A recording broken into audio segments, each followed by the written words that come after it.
இந்த வீடியோ நீங்க பாக்குறதுக்கு முன்னாடி கையில ஏதாவது கர்ச்சீஃப் எடுத்து வச்சுக்கோங்க. ஏன்னா நான் உங்களை கொஞ்ச நேரத்தில் அள வைக்க போறேன். அப்படி என்ன இந்த படத்துல இருக்கு அப்படின்னு கேட்டீங்கன்னா, அந்த படத்தை நீங்க ஃபுல்லா பாருங்க, உங்களுக்கு அது புரியும். சின்ன வயசுலயே அம்மாவை இழந்த ஒரு 9 வயசு சின்ன பொண்ணு அவளோட அப்பா கூட ரொம்பவே ஹாப்பியா லைஃபை வாழ்ந்துட்டு வரா. சொல்ல போனா அவளோட அப்பா தான் அவளுக்கு எல்லாமே. இப்படி இருக்க ஒரு நாள் இந்த பொண்ணோட அப்பாவுக்கு வெளியூர்ல வேலை வந்ததால, நான் திரும்பி வர வரைக்கும் நீ இங்கே பத்திரமாறு அப்படின்னு சொல்லி இவளை ஒரு ஆர்ஃபனேஜ்ல சேர்த்து விட்டு போறாரு. இவ சின்ன பொண்ணு தானே, சோ இப்போ எங்க வந்திருக்கிறோம் அப்படின்னு கூட தெரியாம அப்பா வந்து நம்மள கூட்டிட்டு போவார் அப்படின்னு சொல்லி வெயிட் பண்ணிக்கிட்டு இருக்கா. பட் இங்க அவளை விட்டுட்டு போன அப்பா திரும்பி வரப்போறதே இல்லை அப்படிங்கறத தெரிஞ்சுக்கிட்ட அந்த பொண்ணு என்ன பண்ணா, இதுக்கப்புறம் அவளோட லைஃப்ல என்னென்னலாம் நடந்துச்சு அப்படிங்கறத ரொம்பவே எமோஷனலா சொல்ற படம் தான் எ பிராண்ட் நியூ லைஃப். இந்த வீடியோ பாக்குறதுக்கு முன்னாடி நம்ம சேனலை சப்ஸ்கிரைப் பண்ணனா மறக்காம சப்ஸ்கிரைப் பண்ணி வச்சுக்கோங்க. இப்போ வாங்க நம்ம கதைக்குள்ள போயிடலாம். இந்த படத்தோட ஸ்டார்டிங்ல ஒரு குட்டி பொண்ணை காட்டுறாங்க. இவ பேரு ஜின். ஜின் பிறந்ததுமே அவளோட அம்மா வந்து இறந்து போயிட்டாங்க. சோ அப்பா தான் அவளை ரொம்பவே பாசமா பாத்துக்கிறாரு. ஜின்னோட உலகமே அவளோட அப்பா தான். அப்பானா அவளுக்கு ரொம்ப ரொம்ப பிடிக்கும். அப்பாக்கு எதுவும் செலவு வைக்க கூடாது அப்படின்னு ஜின் எதுவுமே பெருசா கேட்டுக்க மாட்டா. அப்படியே கேட்டாலும் அவர் எப்படியாவது கஷ்டப்பட்டு அதை வாங்கி கொடுத்துருவாரு. ஒரு நாள் ஜின்னை கேட்காம திடீர்னு அவளை கடைக்கு கூட்டிட்டு போயிட்டு புது புது ட்ரெஸ் எல்லாம் வாங்கி கொடுத்து ஜின்னுக்கு ரொம்பவும் பிடிச்ச சாப்பாடை வாங்கி அவளுக்கு கொடுக்குறாரு. அப்பா எதுக்கு இதெல்லாம் பண்றாரு அப்படின்னு அவளுக்கு சுத்தமா புரியவே இல்லை. சரி அவர்கிட்டே கேட்போம் அப்படின்னு, அப்பா எதுக்கு இதெல்லாம் வாங்கி கொடுக்குறீங்க, என்ன விசேஷம் அப்படின்னு கேட்க, அப்பாவுக்கு வெளியூர்ல ஒரு வேலை கிடைச்சிருக்குது, சோ நாளைக்கே நான் போய் ஆகணும், நீ எதுக்கும் கவலைப்படாத, நான் உன்னை ஒரு இடத்துக்கு கூட்டிட்டு போறேன், அங்க உனக்கு நிறைய ஃப்ரெண்ட்ஸ் கிடைப்பாங்க, அப்பா கொஞ்ச நாள்ல திரும்பி வந்துருவேன், அது வரை நீ அங்க இருக்கிற பசங்க கூட ஜாலியா விளையாடிட்டு இருக்கணும் சரியா அப்படின்னு சொல்ல, இவ சின்ன பொண்ணு தானே, அது போக ஃப்ரெண்ட்ஸ் யாருமே இல்லாம ரொம்பவே தனியா தான் இருப்பா. சோ அங்க நிறைய ஃப்ரெண்ட்ஸ் கிடைக்க போறது நினைச்சு இவளுக்கு பயங்கர ஹாப்பி. ஜின்ன ஒரு இடத்துல போய் விடுறதுக்காக அடுத்த நாள் காலையில சீக்கிரமா கிளம்பி 2 பேர் பஸ்ல அந்த இடத்துக்கு போய்கிட்டு இருக்காங்க. போற இடத்துல நிறைய பசங்க இருப்பாங்க. அவங்களுக்கு நீ இந்த கேக்கை கொண்டு போய் கொடு அப்படின்னு சொல்லி இவளுக்கு ஒரு பெரிய கேக்கை வாங்கி கொடுத்ததும் இதை பார்த்து ஜின்னுக்கு அவ்வளவு சந்தோஷம். ஒரு வழி அந்த இடத்துக்கு ரீச் ஆயாச்சு. அது என்ன இடம் அப்படின்னு பார்த்தா, அனாதையான பெண் குழந்தைங்களா இருக்கிற ஒரு ஆர்ஃபனேஜ் ஹோம். இந்த விஷயம் எதுவும் தெரியாம இது ஏதோ அப்பாவுக்கு தெரிஞ்சவங்க ஸ்கூல் போல அப்படின்னு பாவம் இவ ரொம்பவே சந்தோஷமா உள்ள போறா. அங்க இவ்வளவு மாதிரி நிறைய சின்ன சின்ன பொண்ணுங்க இருக்கிறத பார்த்ததும் விளையாடுறதுக்கு ஆள் கிடைச்சிருச்சு அப்படின்னு இவ ரொம்பவே சந்தோஷப்படும் போது, இவளை பத்திரமா பாத்துக்கோங்க அப்படின்னு அந்த ஆர்ஃபனேஜ் ஹோமோட இன்சார்ஜ் கிட்ட ஜின்னை விட்டுட்டு இவளோட அப்பா அங்க இருந்து கிளம்புறாரு. அப்போ ஜின் வந்து இவரை பார்த்து, அப்பா சீக்கிரமா திரும்பி வந்துருங்க, நான் உங்களுக்காக வெயிட் பண்ணிக்கிட்டு இருக்கேன் அப்படின்னு சொல்றா. பட் இவ ஜின்னை திரும்பி கூட பார்க்கவே இல்லை. இதை பார்த்தது ஜின்னுக்கு ஏதோ தப்பா படுது. அப்பா எதுக்கு நம்மள திரும்பி பார்க்கல அப்படின்னு இவ அதை பத்தி யோசிச்சு பார்த்துக்கிட்டு இருக்க. அந்த ஹோம்ல இருக்கிற சிஸ்டர்ஸ் வந்து இவளை உள்ள கூட்டிட்டு போயிட்டு எல்லா பசங்க கிட்ட இன்ட்ரோ பண்ணி விடுறாங்க. ரொம்பவே சந்தோஷமா உள்ள வந்த இவளுக்கு இப்போ ஃபுல்லா அவளோட அப்பா நினைப்பாதான் இருக்குது. உடனே குடுக்குடுன்னு வெளியே ஓடி போய் பாக்குறா. பட் அந்த இடத்துல இவளோட அப்பாவை காணோம். அப்பா அவசரமா வேலைக்கு கிளம்பி போயிருப்பாரு. எப்படி திரும்பி வந்துருவாங்க அப்படின்னு இவ மனசுக்குள்ள நினைச்சுக்கிட்டு அவர் வாங்கி கொடுத்த கேக்கை எடுத்துட்டு போய் உள்ள இருக்கிற எல்லாருக்குமே கொடுக்கறா. கேக்கை பார்த்ததும் எல்லாருமே ஹாப்பி ஆயிடுறாங்க. பட் நம்ம ஜின் மட்டும் அவ அப்பாவை நினைச்சு ரொம்பவே சோகமா உட்காந்துக்கிட்டு இருக்கா. நிறைய பேர் இவகிட்ட வந்து பேச ட்ரை பண்றாங்க. பட் இவ வாயை திறந்து ஒரு வார்த்தை கூட பேசாம ரொம்பவே தனிமையில தான் இருக்கிறா. இவ என்ன எப்ப பார்த்தாலும் தனியாவே இருக்கா அப்படின்னு சொல்லி எல்லாரும் இவளை ஒரு மாதிரி வித்தியாசமா பாக்குறாங்க. அதுலயும் நிறைய பேர் இவளை கேலி கிண்டல் பண்ணி இவளை பயமுறுத்த, இதெல்லாம் பார்த்த ஜின் வந்து ரொம்ப பயந்து போய் ஒரு மரத்துக்கு அடியில புதர் மாதிரி இருக்குது அதுக்குள்ள போய் ஒளிஞ்சுக்கிறா. அப்பயும் அந்த பொண்ணுங்க அவளை விடுற மாதிரியே தெரியல. இவ மேல கள்ள தூக்கி எறிஞ்சு ஜின்னை ரொம்பவே டார்ச்சர் பண்ணிக்கிட்டு இருக்க. இதை பார்த்த சிஸ்டர்ஸ் அந்த பொண்ணுங்க எல்லாம் துரத்தி விட்டுட்டு ஜின்னை வெளியே வர சொல்லி கூப்பிடுறாங்க. பட் ஜின் வந்து ரொம்ப பயந்து போய் இருக்கிறா. நான் என் அப்பாவை பார்க்கணும், ப்ளீஸ் என்னை என் அப்பா கிட்ட விட்டுருங்க அப்படின்னு சொல்லி பயந்து போய் வெளியே வரல. சிஸ்டர் எவ்வளவோ சொல்லி பார்த்துட்டு, சரி உனக்கு தோணும் போது நீயே வெளியே வா அப்படின்னு சொல்லிட்டு இவங்க அங்க இருந்து போயிடுறாங்க. அப்படியே நைட் ஆயிருது. ஒருத்தர் கூட அதுக்கப்புறம் அவளை வந்து பார்க்கவே இல்லை. இது நினைச்சு இவளுக்கு ரொம்பவே கஷ்டமாயிருது. அது மட்டும் இல்லாம இவளுக்கு பயங்கரமா பசி எடுக்க ஆரம்பிக்குது. சோ அந்த புதற்குள்ள இருந்து இவ மெதுவா வெளியே வந்து, இவ வரும்போது கேக் கொண்டு வந்திருப்பாள, அதை எடுத்து சாப்பிடலாம் அப்படின்னு கிச்சனுக்குள்ள போய் பார்த்தா மொத்த கேக்கையும் காலி பண்ணிட்டாங்க போல. பாவம் பசியில என்ன பண்றதுன்னு கூட தெரியாம அங்கேயே படுத்து தூங்கிடுறா. இவ கிச்சன்ல படுத்து தூங்குறத வார்டனும் சிஸ்டரும் பார்த்துட்டு மெதுவா அவளை தூக்கிட்டு போயிட்டு உள்ள ரூம்குள்ள அவளை தூங்க வைக்கிறாங்க. நைட்டு தூங்கிட்டு இருக்கும்போது யாரோ குசு குசுன்னு பேசிக்கிட்டு இருக்க மாதிரி சவுண்ட் கேட்க இவளும் முழிச்சு பார்த்தா இவங்க கூட அந்த ஹோம்ல கால் கொஞ்சம் ஊனமா இருக்கிற ஒரு பெரிய பொண்ணு இருப்பா. அவ கூட 4-5 பிள்ளைங்க உட்காந்து கார்ட்ஸ் விளையாடிட்டு இருக்காங்க. அப்போ அந்த பெரிய பொண்ணு ஜிம் தூங்கிட்டு இருக்கிறத பார்த்துட்டு, யார் அந்த பொண்ணு புதுசா இருக்கா, இன்னைக்கு தான் வந்தாளா அப்படின்னு கேட்க, கூட இருந்தவங்களும் அவளும் நம்மள மாதிரி ஒரு அனாதை தான், இன்னைக்கு தான் இவளோட அப்பா இங்க விட்டுட்டு போனாரு, பாவம் இவளோட அப்பா திரும்பி வருவாரு நம்பிக்கிட்டு இருக்கா, ஆனா அவரு தான் இனிமேல் வரப்போறதே இல்லை அப்படின்னு இவங்க பேசிக்கிட்டு இருக்க. இதை கேட்ட நம்ம ஜின்னுக்கு மனசே உடைஞ்சிருது. இவ்வளவு நேரம் அப்பா திரும்பி வருவார் அப்படின்னு தான் நினைச்சுக்கிட்டு இருந்தா. பட் இவங்க இப்படி பேசினதை கேட்டதும் பாவம் கதறி கதறி ஆள ஆரம்பிக்கிறா. அடுத்த நாள் எல்லாரும் ஒன்னா உட்காந்து சாப்பிட்டுக்கிட்டு இருக்காங்க. பட் நம்ம ஜின் மட்டும் அப்பாவை நினைச்சுக்கிட்டே ரொம்பவே சோகமா உட்காந்துருக்கா. இதை பார்த்த வார்டன் வந்து ஜின் கிட்ட வந்து, என்னம்மா ஏன் சோகமா இருக்க, சரி இதை சாப்பிடு அப்படின்னு சொல்லி தட்டை எடுத்து கொடுக்க ஜின் உடனே கோவமா சாப்பாடை கீழே தள்ளி விட்டுறா. இதை பார்த்த வார்டன் லேடி ரொம்பவே கோவமா, கீழே தள்ளி விட்ட சாப்பாடை நீ தான் கிளீன் பண்ணணும், நான் எதுவும் பண்ண மாட்டேன், அது மட்டும் இல்ல இன்னைக்கு உனக்கு சாப்பாடே கிடையாது, நீ பட்னியா கடை அப்படின்னு சொல்லிட்டு அவங்க கோவமா போயிடுறாங்க.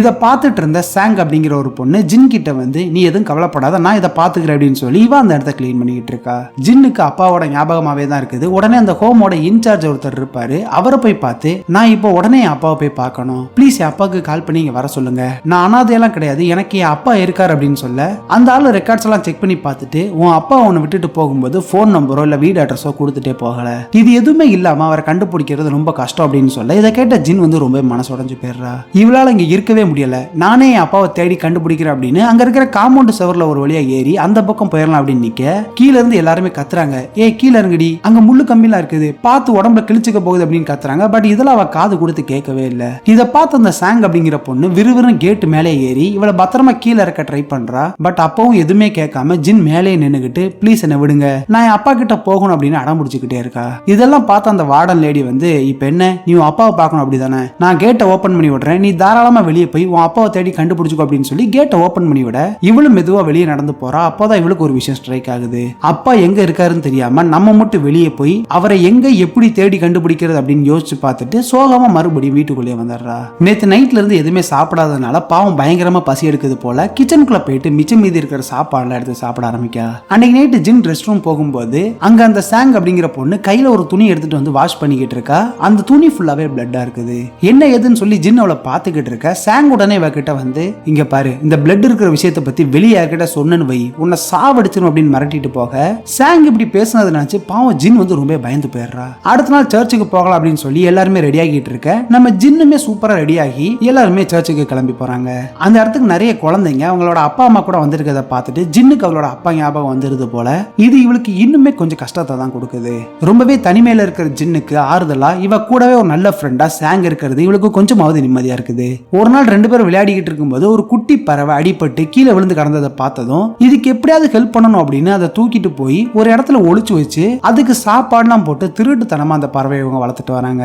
ஒரு நாள் ஜின் சாங்க பார்த்து அன்னைக்கு உன் ட்ரெஸ்ல பிளட்லாம் இருந்துச்சுல அது என்னது, எதுக்கு யார்கிட்டயும் சொல்லக்கூடாதுன்னு சொல்லி என்ன மிரட்டின அப்படின்னு கேட்க அதுவா அன்னைக்கு எனக்கு பீரியட்ஸ் வந்துருச்சு, இந்த பீரியட்ஸ் ஆன விஷயம் வெளியே தெரிஞ்சது அப்படின்னா நான் பெரிய பொண்ணு அப்படின்னு நினைச்சு யாரும் என்ன தத்தெடுக்க வர மாட்டாங்க, எங்க இந்த விஷயத்தை நீ வெளியே சொல்லிரு அப்படின்னு பயந்து போய் தான் நான் அன்னைக்கு உங்ககிட்ட அப்படி நடந்துகிட்டேன் அப்படின்னு சொல்லி சாரி கேட்கிறா. பட் இந்த பீரியட்ஸ் அப்படிங்கிற விஷயத்தை பத்தி ஜின்னுக்கு சுத்தமா தெரியவே இல்ல. சரி விடு அப்படின்னு சொல்லி இவங்க ரெண்டு பேரும் ஜாலியா பேசிக்கிட்டு இருக்கும்போது தான் இவங்க ஒரு விஷயத்தை நோட் பண்றாங்க. அந்த ஹோம்ல கால் கொஞ்சம் ஊனமா இருக்கிற ஒரு பெரிய பொண்ணு இருக்கால, அவளுக்கு அந்த ஊர்ல இருக்கிற ஒரு போஸ்ட் மேன் மேல கிரஷ் இருக்கும் போல. அவன் இங்க வந்து போஸ்ட கொடுத்துட்டு போகும்போது இவன் அவனை வச்சக்கன்னு வாங்காம சைட் அடிச்சுக்கிட்டு இருக்கா. இப்படி நாட்களும் போக ஒரு நாள் இந்த ஹோம்ல இருந்த ஒரு பொண்ணை வந்து ஒரு ஃபேமிலி தத்த எடுக்க வந்திருக்காங்க. இந்த ஹோமோட ரூல்ஸ் படி எந்த பொண்ணை தத்த எடுத்தாலும் எல்லாரும் ஒன்னா நின்று குரூப் போட்டோ எடுத்துக்கிட்டு ஒரு பாட்டு மாதிரி பாடி தான் அந்த பொண்ணை அனுப்பி விடுவாங்க. அப்படிதான் எல்லாரும் சந்தோஷமா ஒரு பாட்டை பாடிக்கிட்டு இருக்க. நம்ம ஜின் மட்டும் ரொம்ப சோகமா நின்னுகிட்டு இருக்கா. இவளோட மைண்டுக்குள்ள இப்ப மட்டும் நம்ம அப்பா இங்க வந்து நம்மளை தத்த எடுத்துட்டு போனா எப்படி இருக்கும் அப்படின்னு என்னாலாம அவளுக்கு மைண்ட்ல தோணிக்கிட்டு இருக்குது. இதுக்கிடையில அந்த பெரிய பொண்ணு வந்து போஸ்ட்மேன் பையனுக்கு ஒரு லெட்டர் எழுதி கொடுத்திருப்பா போல.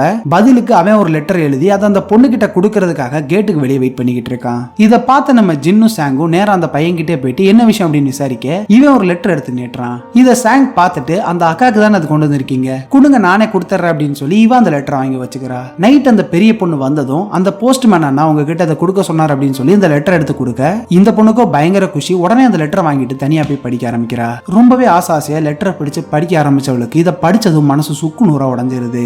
அப்படி அந்த லெட்டர்ல என்ன எழுதியிருக்கான் அப்படின்னா இங்க பாரு, நான் உன்னை ஜஸ்ட் ஒரு ஃப்ரெண்டா தான் பாத்துக்கிட்டு இருக்கேன், மத்தபடி எனக்கு உன் மேல எந்த இன்ட்ரெஸ்டும் இல்ல, அதுலயும் உன்னோட அந்த ஊனமான ஒரு காலை வச்சுக்கிட்டு என்னால எப்படி உங்க கூட சந்தோஷமா வாழ முடியும் அப்படின்னு இந்த பொண்ணை ரொம்பவே கஷ்டப்படுத்துற மாதிரி அந்த லெட்டர்ல எழுதி வச்சிருக்கான். பாவம் இதை படிச்ச அந்த பொண்ணுக்கு எப்படி இருக்கும், என்ன பண்றதுனே தெரியாம ஒரு ஓரமா போய் உட்காந்து கதறி கதறி அழுதுகிட்டு இருக்கா. இது நம்ம ஜின்னும் பார்த்துட்டு அவளுக்குமே கஷ்டமாயிருது. ஜின்னும் சாங்கும் ஒரு பறவையை காப்பாத்தி யாருக்கும் தெரியாம வளர்த்துட்டு வந்திருப்பாங்கல்ல, பாவம் அந்த பறவை வந்து இறந்து போயிருச்சு. இந்த விஷயத்தை பார்த்தது இவளுக்கு ரொம்பவே கஷ்டமாயிருது. சரி யாருக்கும் தெரியாம இந்த பறவையை புதைச்சிடலாம் அப்படின்னு பின்னாடி ஒரு இடத்துல இதை புதைச்சு அடையாளத்துக்கு ஒரு குச்சி நட்டி வச்சிடறாங்க. ஒரு நாள் அமெரிக்காவில் உள்ள ஒரு தம்பதி குழந்தைய தத்தெடுக்கலாம் அப்படின்னு இந்த ஆர்ஃபனேஜ் ஹோமுக்கு வராங்க. இதை பார்த்தது சாங்குக்கு பயங்கரமான சந்தோஷம். இவளுக்கு எப்படியாவது அமெரிக்காவுக்கு போயிட்டு அங்க செட்டில் ஆகணும் அப்படின்னு ஆசை. சோ அவங்கள பார்த்ததுமே வாலண்டியரா போயிட்டு இவளே அவங்க கூட பேச ஆரம்பிக்கிறா. சாங்க பார்த்ததுமே அவங்களுக்கு இவளை ரொம்ப பிடிச்சு போயிருது. இவ கூட சேர்த்து நம்ம ஜின்னை அவங்க தத்தெடுக்க முடிவு பண்றாங்க. இதை கேட்டதும் சாங்குக்கு பயங்கர ஹாப்பி. ஏய் நம்ம ஒன்னா ஒரே வீட்டுல இருக்கலாம்டி, நீ இதுக்கு ஒத்துக்கோ அப்படின்னு சொல்றா. பட் ஜின் வாயை திறந்து ஒரு வார்த்தை கூட பேசல. இப்படி இங்க போய்கிட்டு இருக்க இன்னொரு பக்கத்துல நம்ம பெரிய பொண்ணுக்கு லவ் ஃபெயிலியர் ஆயிடுச்சுல, அந்த சோகத்துல இவ ரொம்பவே மனசோடைஞ்சு போய் உட்கார்ந்து இருக்க. இவளுக்கு சந்தோஷத்தை கொடுக்குற மாதிரி ஒரு ஃபேமிலி வந்து இவளை தத்த எடுத்துட்டு போறாங்க. அப்ப எல்லாருமே வழக்கம் போல குரூப் போட்டோல எடுத்து பாட்டு பாடி இவளை சந்தோஷமா வழி அனுப்பி விடுறாங்க. ஜின்னை எப்படியாவது இவ கூட அமெரிக்காவுக்கு கூட்டிட்டு போயிடணும் அப்படின்னு இவளுக்கு பேசிக்கா இங்கிலீஷ் எப்படி பேசணும் அப்படின்னு எல்லாத்தையும் சொல்லி கொடுக்க ஜின்னு நல்லாவே இங்கிலீஷ் பேச கத்துக்கிறா. அப்போ அப்போ தான் யாரும் எதிர்பார்க்காத மாதிரியான ஒரு விஷயம் நடக்குது. அந்த அமெரிக்கன் தம்பதி வந்து எங்களுக்கு 2 பொண்ணுங்க வேண்டாம், நாங்க சாங்க மட்டும் தத்தெடுத்துக்கிறோம் அப்படின்னு சொல்ல இதை கேட்டவங்க 2 பேருக்குமே ரொம்பவே கஷ்டமாயிருது. எப்படியாவது 2 பேரும் ஒன்னும் அமெரிக்காவுக்கு போயிடலாம் அப்படின்னு தான் பார்த்தாங்க. பட் இப்படி ஒரு விஷயத்தை கேட்டதும் சாங்க விட ஜின் தான் ரொம்பவே வருத்தப்படுறா. ஏன்னா இவ இப்பதான் எல்லாரும் கூட க்ளோஸா பழக ஆரம்பிக்கிறா. அதுக்குள்ள ஒரு தடவை விட்டு பிரிஞ்சு போய்கிட்டே இருக்காங்க. அடுத்த நாள் அந்த ஃபேமிலி சாங்க தத்தெடுக்க வந்திருக்க வழக்கம் போல குரூப் போட்டோலாம் எடுத்துட்டு சந்தோஷமா எல்லாரும் பாட்டு பாடி இவளை வழி அனுப்பி வைக்கிறாங்க. பட் நம்ம ஜின் மட்டும் ரொம்பவே கவலையா இருக்கிறா. கூட இருந்த ஒரு நல்ல ஃப்ரெண்டு இவளை விட்டுட்டு போயிட்டா. என்ன பண்றதுன்னு தெரியாம சோகமா உட்கார்ந்துகிட்டு இருக்க ஜின்னுக்கு மறுபடியும் அவளோட அப்பா ஞாபகம் வருது. நேரா அந்த ஹோமோட இன்சார்ஜ் கிட்டே போயிட்டு எனக்கு உடனே அப்பாவை பார்க்கணும் போல இருக்குது, எனக்கு என் வீடு அட்ரஸ் நல்லாவே தெரியும், நாங்க கொண்டு போய் விட்டுருங்க, நான் எல்லாத்தையும் பாத்துக்கிறேன் அப்படின்னு சொல்ல இதை கேட்ட அவர் இங்க பாரு ஜின், ஒன்னு எங்களால் அப்படி தனியா விட்டுட்டு வர முடியாது, ஒன்னு பண்ணு உன் வீடு அட்ரஸ் என்கிட்ட சொல்லு, நான் டைரக்டா அந்த அட்ரஸுக்கு போயிட்டு உன் அப்பாவை கையோட கூட்டிட்டு வர அப்படின்னு சொல்ல இப்பதான் இவளுக்கு கொஞ்சம் நம்பிக்கையே வருது. ஒரு நாள் இங்க இருக்கிற பசங்களுக்கு யாரோ நிறைய கிஃப்ட் எல்லாம் வாங்கி அனுப்பியிருப்பாங்க போல, அதெல்லாம் எடுத்து ஒருத்தர்கிட்டே கொடுத்துக்கிட்டு இருக்காங்க. அப்படிதான் ஜின் கிட்டே ஒரு கிஃப்ட்டை கொடுக்க இவ ஆல்ரெடி பயங்கர டென்ஷன்ல இருக்கா போல. இவளுக்கு கொடுத்த கிஃப்ட்டை பிச்சு எரிஞ்சது மட்டும் இல்லாம அங்க இருந்து மத்த பொண்ணுங்களோட கிஃப்ட் வாங்கி பிச்சு போட்டுறா. இதை பார்த்து கடுப்பான வார்டன் லேடி ஜின்னோட கண்ணத்திலே பளிருன்னு வச்சு இவளை வெளியே துணி துவைக்கிற இடத்துக்கு கூட்டிட்டு போயிட்டு கையில ஒரு குச்சியை கொடுத்து உனக்கு அதிகமா கோவம் இருந்துச்சு அப்படின்னா இந்த கட்டையை வச்சு துணியில அடிச்சு உன் கோவத்தை வெளிப்படுத்து அப்படின்னு சொல்ல ஜின்னு பயங்கர கோவத்துல அந்த துணியை போட்டு அடி நடிக்கிறா. அப்படியே நாட்கள் ஓடுது. சண்டே அன்னைக்கு சர்ச் போயிட்டு வரலாம் அப்படின்னு சொல்லி எல்லாரும் கிளம்புறாங்க. பட் நம்ம ஜின் மட்டும் எனக்கு உடம்பு சரியில்லை, நீங்க போயிட்டு வாங்க அப்படின்னு சொல்லி படுத்திருக்கா. எல்லாரும் அங்க இருந்து போனதுக்கு அப்புறமா இவ எந்திரிச்சு சுத்தி முத்தி பார்த்துட்டு அந்த பறவையை ஒரு இடத்துல புதைச்சு வச்சிருப்பாள, அங்க போயிட்டு இவ சைஸ்ல ஒரு பெரிய குழியை தோண்டி அதுக்குள்ள போய் உட்கார்ந்துகிட்டு நாம சூசைட் பண்ணி இறந்து போயிடலாம் அப்படின்னு சொல்லி இவ மேல இவளே மண்ணாளி போட்டு சூசைட் பண்ணிக்க ட்ரை பண்றா. இந்த சீனை ஒரு நிமிஷம் கற்பனை பண்ணி பாருங்க. ஒரு 9 வயசு சின்ன பொண்ணு அவளோட வாழ்க்கையில எவ்வளவு கஷ்டத்தை அனுபவிச்சிருந்தா இப்படி ஒரு நிலைமைக்கு வந்திருப்பா. இதை பார்க்கும்போது ஒரு செகண்ட் நமக்கே கண்ணுல இருந்து கண்ணீரே வந்துடும். சாகணும்னு நினைச்சாலும் இவளால சாக முடியல, அந்த அளவுக்கு அவளுக்கு தைரியமும் வரல. வாழ்க்கைனா இப்படித்தான் இருக்கும் போல, நம்ம எல்லாத்தையும் கடந்துதான் ஆகணும் அப்படின்னு சொல்லி இந்த சின்ன வயசுலயே அதை உணர்ந்துகிட்டு வாழ்க்கையை நார்மலா வாழ ஆரம்பிக்கிறா. ஆக்சுவலா அவ எதுக்காக சூசைட் பண்ணிக்க ட்ரை பண்ணா அப்படின்னா வீடு அட்ரஸை வாங்கிட்டு அப்பாவை கையோட கூட்டிட்டு வரேன் அப்படின்னு சொல்லி அந்த இன்சார்ஜ் ஆளு சொல்லிட்டு போனார்ல, அந்த அட்ரஸுக்கு போய் பார்த்தா வீடியோ காலி பண்ணிட்டு ஜின்னோட அப்பா வந்து வேற எங்கேயோ போயிட்டாரு போல. இந்த விஷயத்தை கேட்டதும் தான் அப்பா இனிமேல் வரமாட்டார் அப்படிங்கறத புரிஞ்சுக்கிட்டு இந்த மாதிரி ஒரு முடிவுக்கு வந்திருக்கிறா. ஒரு நாள் இவர் நம்ம ஜின்னை கூப்பிட்டு இவ கையில ஒரு ஃபேமிலியோட போட்டோ கொடுத்து இவங்க பிரான்ஸ்ல இருக்கிற ஒரு அழகான கப்பல், ரொம்ப வருஷமா அவங்களுக்கு குழந்தை இல்லாததுனால அவங்க தத்தெடுத்து வளர்க்க முடிவு பண்ணியிருக்காங்க. உன் போட்டோவை பார்த்ததுமே ஒன்னு அவங்களுக்கு ரொம்ப பிடிச்சி போயிருது, சோ உன்னை தத்தெடுக்கலாம் அப்படின்னு என்கிட்ட கேட்டாங்க. உனக்கு இதுல சம்மதமா அப்படின்னு கேட்க நம்ம ஜின் அப்ப வாழ்க்கை வாழ பழகிட்டாலே, சோ ஓகே நான் போனேன் அப்படிங்கிற மாதிரிவா அதுக்கு ஒத்துக்கிறா. பட் இதுல ஒரு சிக்கல் இருக்குது. ஏதோ ஒரு சின்ன இஷ்யூஸ்னால அந்த பேரண்ட்ஸால இங்க வர முடியாது, சோ இவளை பிரான்ஸுக்கு கூட்டிட்டு வந்துருங்க, நான் ஏர்போர்ட்ல வந்து வெயிட் பண்றேன் அப்படின்னு அவங்க சொல்ல இவரு சரி அப்படின்னு ஒத்துக்கிட்டு ஜின் கூட ஒரு லேடி அனுப்பலாம், அவங்க பத்திரமா அவளை பேரண்ட்ஸ் கிட்ட ஒப்படைச்சுறாங்க அப்படின்னு முடிவு பண்றாங்க. சோ இங்க இருந்து கிளம்புறதுக்காக ட்ரெஸ் எல்லாம் பேக் பண்ணிக்கிட்டு இருக்கும்போது அந்த வார்டன் லேடி நம்ம ஜின் கிட்ட வந்து ரொம்பவே பாசமா பேசுறாங்க. கிட்டத்தட்ட இந்த இடம் வந்து இவளுக்கு இன்னொரு வீடா மாறிடுது. எப்படி அவ உள்ள வரும்போது ரொம்பவே கஷ்டப்பட்டாலோ அதை விட இங்க இருந்து போறதை நினைச்சு இவளுக்கு ரொம்பவே கஷ்டமா இருக்குது. ஜின் இங்க இருந்து போறதுனால வழக்கம் போல எல்லாரும் சேர்ந்து குரூப் போட்டோ எடுத்துக்கிட்டு பாட்டுலாம் பாடி ரொம்பவே சந்தோஷமா அவளை வழி அனுப்பி விடுறாங்க.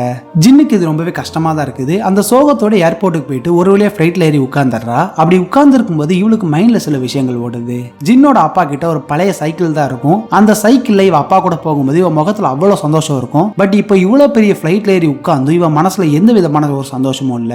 ஒரு வழியா பிரான்ஸ் வந்து இறங்கியாச்சு. ஃபிளைட்ல இருந்து இறங்கி இவ நடந்து போய்கிட்டு இருக்கும்போது அங்க ஏர்போர்ட்டுக்குள்ள இவளோட புது அப்பா அம்மா நிக்கிறத பாக்குறா. அவங்களும் நம்ம ஜின்னை பார்த்து ரொம்பவே சந்தோஷப்படுறாங்க. இதுக்கப்புறம் நம்மளோட லைஃப் இவங்க கூட தான் இருக்க போகுது அப்படின்னு அவங்கள பார்த்துக்கிட்டே நடந்து போக அப்படியே அந்த படமும் முடியுது. நீங்க சொல்லுங்க படம் எப்படி இருந்துச்சு? அடுத்து இதே மாதிரி ஒரு சூப்பரான படத்தோட உங்களை சந்திக்கிறேன். அது வரைக்கும் டாடா பை.